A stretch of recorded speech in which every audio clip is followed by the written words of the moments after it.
Välkommen till Waldekranz från Titel.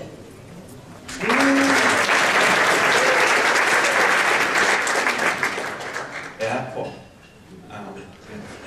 I'm actually going to speak in English. I'm not sure if there's anyone who speaks English here, but I made a presentation in English and it makes sense to speak in English. Also, when you speak in English, everything you say sounds more epic. So if you're going to quote me or tweet anything from this presentation, I would like to sound very important. Being that we are at Conversion Jam, I would like to start by just giving all of you a short warning. I think you're in the wrong presentation room. You probably all know a lot more about this area than I do, which is always quite nervous to speak to a crowd that is so highly knowledgeable within an area. But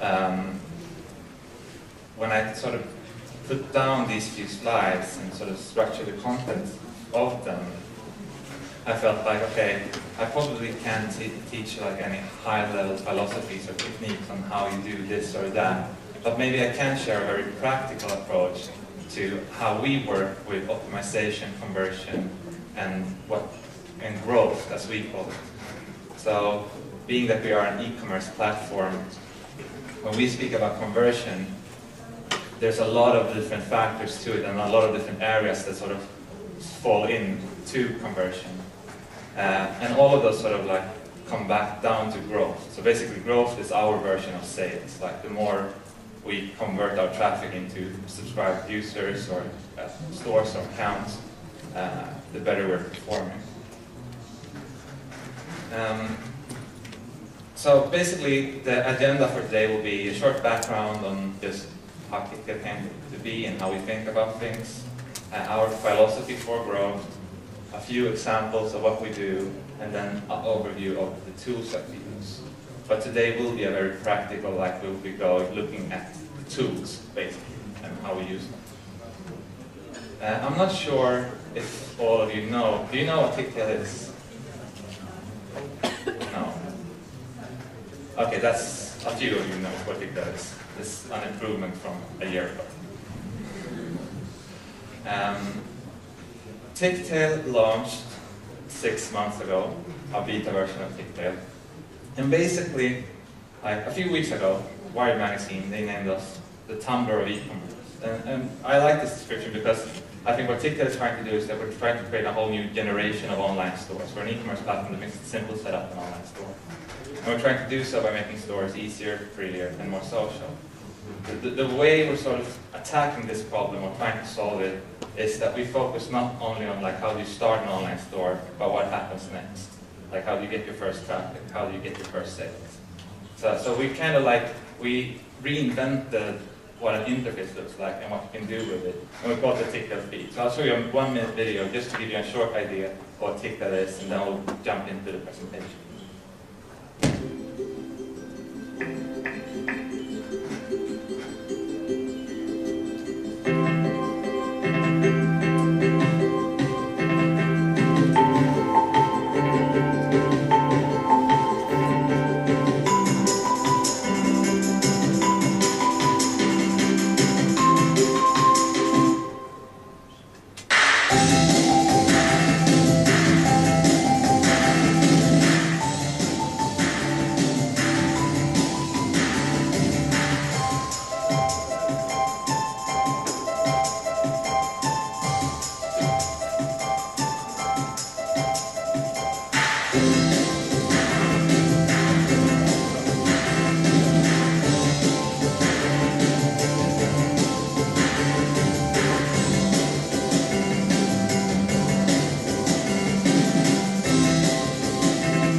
as I mentioned, we launched 6 months ago.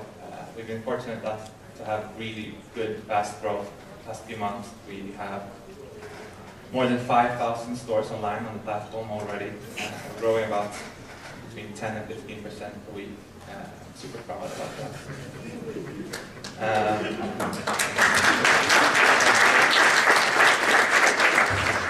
So let me talk a bit about growth then. So as I mentioned, growth is what we sort of, everything that comes down to how much our stores are selling, how many stores we have, how much they're engaged in the platform. We all sort of gather those terms into the word growth. And when I never started Ticktail because I was super great at optimization or A/B testing or anything like this. I wasn't even good at e-commerce. I come from a design background. Although we had done a few e-commerce pages before this, like Spotify.com, Broderbjer, and Pocket Shop.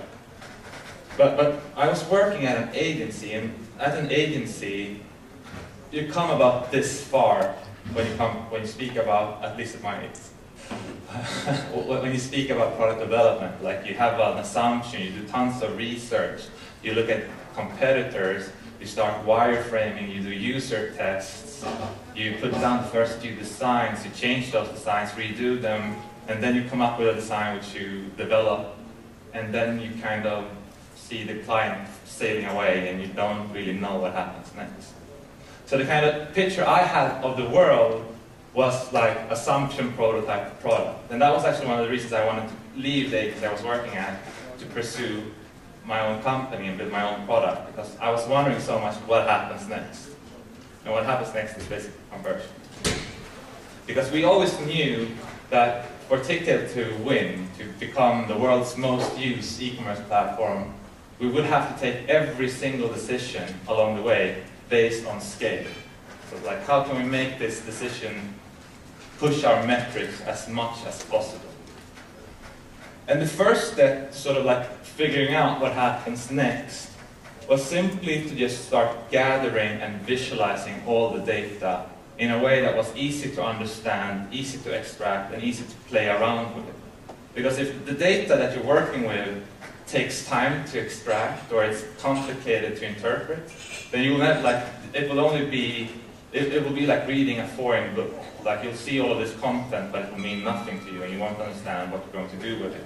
So our first step was just to visualize things. And we used a few tools in order to do so.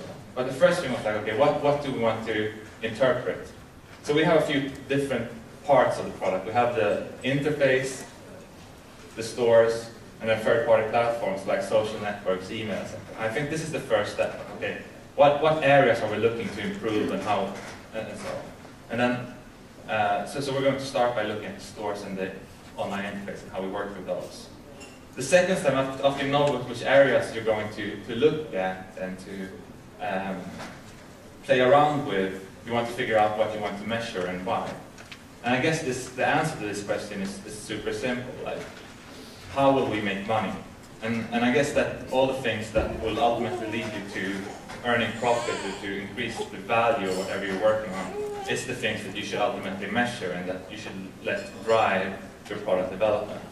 So for us, it was user base engagement and success, and we broke them down like this. So we would measure the user base by registered accounts in online stores, and then stores with sales. So the funnel would be that someone comes into the platform, registers an account, goes online, and then ultimately starts selling things.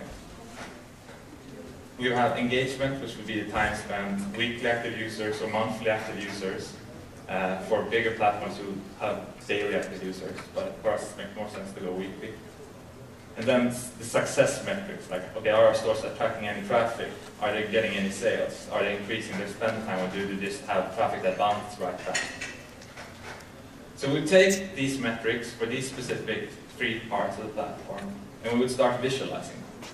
And one part of it, I think, is really important, is that if you're a data-driven company and KPIs matter in your business, then you want to visualize the data of your company, the key metrics, in a way that is visible for everyone working in your company at a daily basis. And you can do this in whatever way you want. We used a platform called Ducksport, which basically just takes key metrics and shows them in a very clear and understandable way. And I think this is one of the first steps. Like if your product is driven by numbers, then everyone in the organization, not just the numbers guy, like everyone in the organization needs to understand that these are the key metrics and understand how they are progressing, because that's really the only way to tell whether the company is in good health or not. Backsport also proves how good, like it's the modern coffee machine. It sort of like starts conversation in the office, and you'll see we have like what products we just sold and what people said about us on social media. But I think like data transparency is a really big part of it. The problem, however, with daily metrics is that you lose track of them really fast.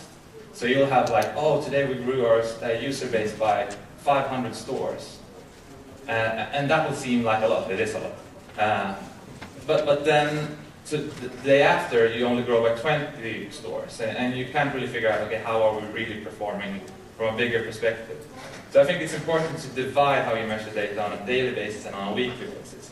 We also have a weekly data KPI, which we go through with the entire office. Basically here we just take our key KPIs and we measure them in a cumulative way and a non-cumulative way to understand how our growth is progressing and how the growth rate is progressing. So these are two different values. One is like in total and one is for the week in comparison with last week. And I think what we do is we have weekly meetings, Monday meetings, much like any other company. Only ours are fun. And one of the points at all of these meetings will be that we will have time, we will sit down and we will go through the weekly change in numbers. And we will track those to a prediction of what those numbers are supposed to be, so that we know if we're on top of them or below them. And then we will, at each week, so we do weekly sprints, so each week is planned and structured on the Monday. And then we will, if we are below metrics, then everyone needs to focus on getting us back on track for those metrics. Because once you start falling behind, there's no way of catching up, especially if you expect any kind of exponential growth. So there are usually numbers there, I just understand that. Another thing which I think is really important is to understand that you will have all of the wrong assumptions in the beginning. So for TickTay, we thought that certain KPIs were the important ones to track, but later realized that we were actually measuring all the wrong numbers.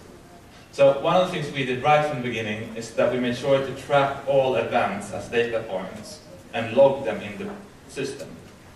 And what that basically means is that don't only measure the funnels you're looking at today.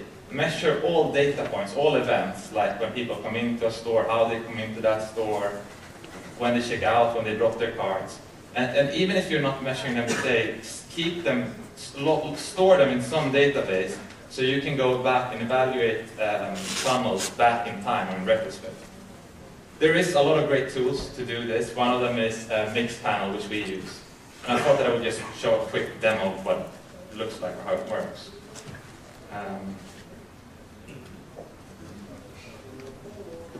So if we would set up a demo environment here and create a new funnel, I'll just show you this. We track all events in the platform. So we can go say, so every time someone goes into a store and they place something in the cart, and then go on to checkout, what does that look like? And then we'll get a funnel. For that funnel, we can see trends. How has this changed over time? Are we progressing in the right way or the wrong way? We can also drill this funnel down in terms of like, okay, what country did it come from? Or what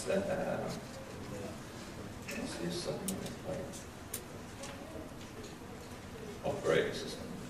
So basically, what Mixpanel does is that it allows you to get an oversight of things that happens today, but also to go back in time and see how did this funnel look like 4 months ago, even though we didn't track that specific funnel 4 months ago. So this is a really strong tool, which probably is the tool we use the most when we look into product development and try to understand what to develop next. I also think that it's important to make growth and numbers or data to be more specific, priority number one in companies. And not just make it everyone's priority, because this, I don't know the expression, but like everyone's responsibility is no one's responsibility. Something like this. So we made it Martin's responsibility. He's here, by the way, so he will be answering all of the questions afterwards. So make it like number one, put someone to work on just numbers and data crunching full time. I would say that there's this buzzword going around, which is a growth hacker. And it's basically an engineer who just focus on like how do we increase the numbers, how do we understand our data, how do we make it pop in some sense. And to me, for a technology-driven company, this could be an e-commerce site or a platform like ours, or really any company that is based on numbers or data. To have an engineer working full-time with growth is a must-have. Martin does a fantastic job. So if you look at other companies, this is Adam Nash, who was the head of product at LinkedIn. He had this talk a few weeks ago, and I decided to steal one of his slides, and where he talked about how they structure their product development. And at LinkedIn, what they do is that they say, when they're planning sprints, they will take 70% of the time and put it into metric movers. So these are product developmental changes that they believe will push their KPIs. And then 20% in customer requests, because you don't want to be an asshole. And then 10% to just making the service more fun and great to use. And I imagine in a lot of cases, like the lights would be 70%, metric movers 10%, and maybe customer requests the same. And I think it's really important to understand, like, you can spend a lot of time working with metric movers.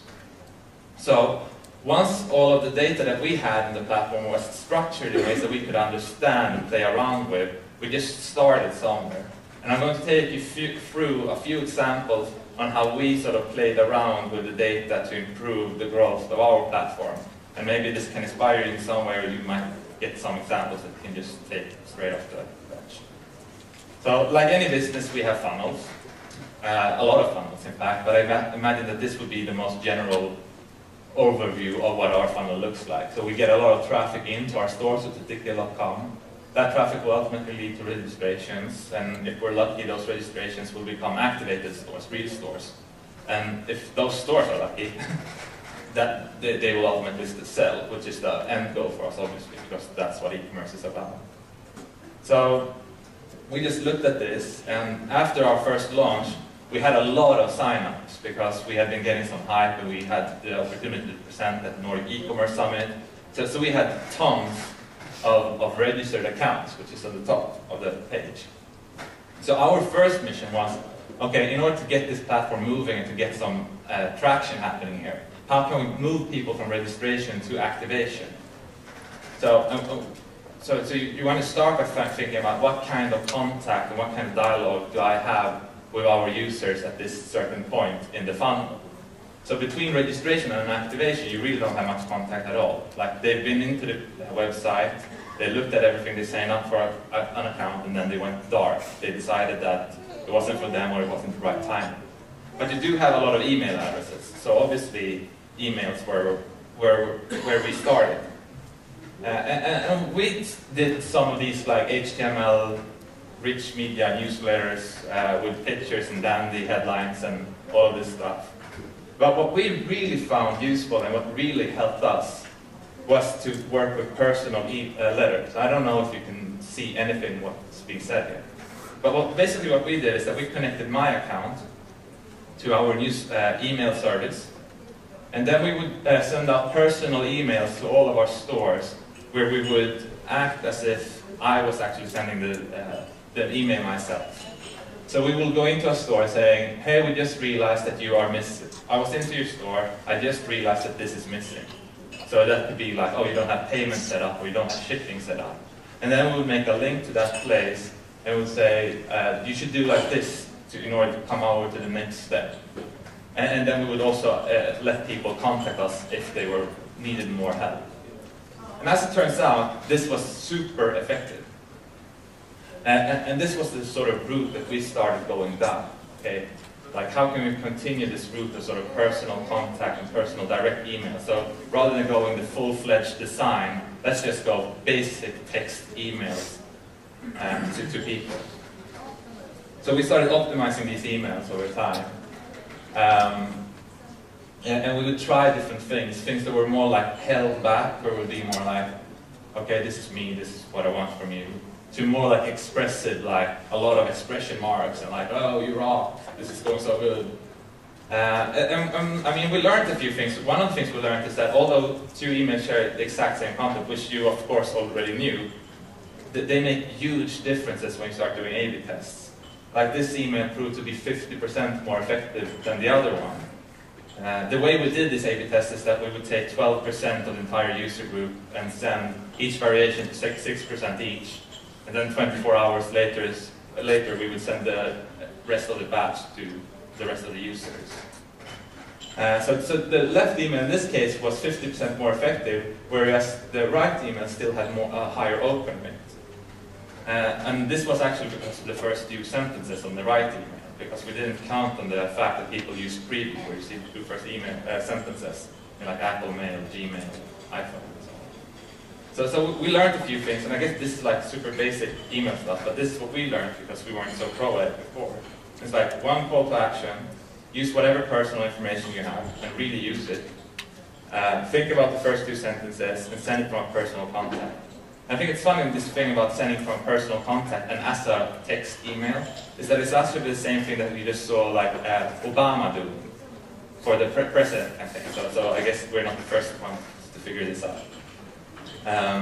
But what can be important to remember here is that you want to vary the person you're sending it from in order to maintain a high efficiency.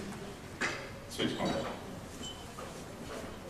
So we test a lot of things, and we try to test things in a very structured way, where we'll have a theory, we'll test that theory.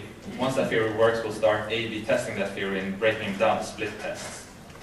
Once we feel that we've reached a certain point of optimization, or we feel that they're efficient enough, we will put them in production. We won't spend any more time improving them. And then we will move them from our A/B testing tool to a tool in production. So for us, we use SendGrid, which now automates all of these emails. Two reasons, like don't lose your focus on just optimizing one thing. There are so many things which you can improve. And the second thing is very expensive to use third-party tools for everything. Another thing that we did really good is that we learned a lot from our users. So we would look at our top-tier users and see how they were using Pigtail. And we would try to make all of our users act in the same way. And this was actually a technique that we stole from how Twitter aligned their sign-up. So they would look at the top 10% of their users and then try to make the rest of the 80% to have that behavior. So one of the things that we did is that we saw that our top users would start promoting their stores before they were even online. And so what we did is actually we built this into the platform. So when you launch your first product in Pigtail, like you just upload the product, then we will do the first prompt for share in order to start building some kind of growth of virality. We A/B test a lot, not only emails, we also A/B test things in the service. One of the cool things I think we did is that we've been working a lot with the call-upon batch. So all of our Pigtail stores can look in whatever way you want, but they have one thing in common, and it's the cart, the checkout, and the Pigtail badge. So we've been working to make this badge more efficient. From the beginning, we had a 2.3% click-through, and then we started playing around with it a bit in the split test. We added a call to action, so we would say, get your Pigtail, which increased the click-through by 15%. But at this point, we thought, no, this is too much, we don't want to exploit the stores in this kind of way. So we kind of took a step back and found the middle path. And I'm going to sort of summarize this presentation by just giving you an overview of the tools that we use. And maybe you use all of them already, or one of them is new to you and this presentation was worth your time. We use MailChimp to structure and A/B test email campaigns. Once we feel that we've optimized them enough, we will move them over to production, for which we use SendGrid. We use Mixpanel to log all events that come into the platform to be able to analyze them, like go back in time and analyze those events. We use Optimizely to do quick A/B testing. It's super expensive, but it works. And we use DuckScore to give everyone a transparent overview of what is happening on a daily basis and make everyone in the company data aware.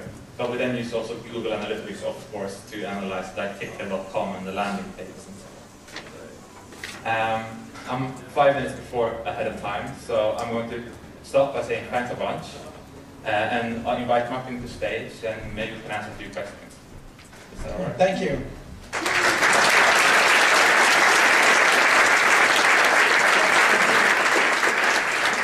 Let's continue in English then. You said that you had, when your metrics is not doing that great just today, you put everybody, all hands on deck to improve that. Maybe you have a button in the office that says improve conversion, and then you just hit it, or what do you actually do? Well, of course, it's depending on what metric it is that is lacking behind and so on. And sometimes everything isn't a thing that you can fix over a week. But there are some quick hacks. I mean, we have like newsletters that we can send out, which we're sort of like holding on, and we have a few like quick hacks we can do. But it's really just making sure that okay, we're running behind. Now we all need to focus on why we fell behind and how we can make up for that difference again. So if we don't fix it in a week, then everyone will be on it for the next week as well, and for ever long it takes before we start doing something else. Cool. You talking about metric movers. Yeah. Don't you think metrics is numbers is boring? Not since Martin joined. Well, numbers are only boring if you look at it in the wrong way. Like numbers are really user behavior, and that's really exciting. So there's really real people behind those numbers. Yeah. Behind each number.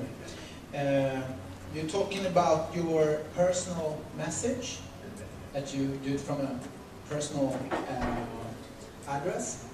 I haven't really got that idea. Who invented the no reply email? Yeah. It's like, here, I want to sell something to you, but by the way, bugger off. We don't want to talk to you. Just come. Just buy it. Yeah. Immediately. Yeah. So that's interesting how that even got to be. But is there a lot of extra work included in handling all the replies that you get from? I mean, adding your own personal email. Our support could be so much better, and we're working on making it better all the time. We're still a really small team, so sometimes it gets the overhand of us. But so far, like, it's super great and it's very giving because like you learn so much from your users and they come up with a lot of great ideas on how we can improve the product. And that's a really like if people reply to our emails, we think of it as a great thing, and then we just try to be really grateful for them taking the time to interact with it. So commerce is between people. Yeah, it is definitely. Right? Yeah. Do we have any questions from the audience? In Swedish or English? Jag klarar svenska.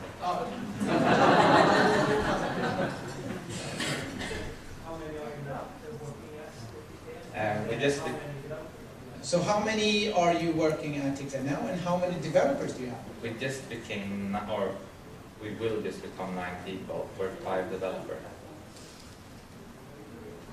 Do you have any off-site, offshore developers, or?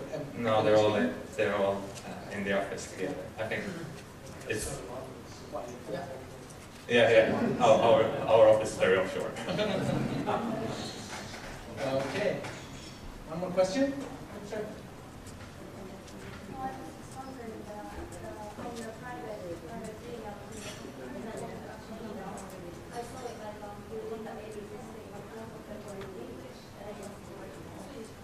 Yeah. I was wondering, do you write always in English, or do you write any listing and maybe English?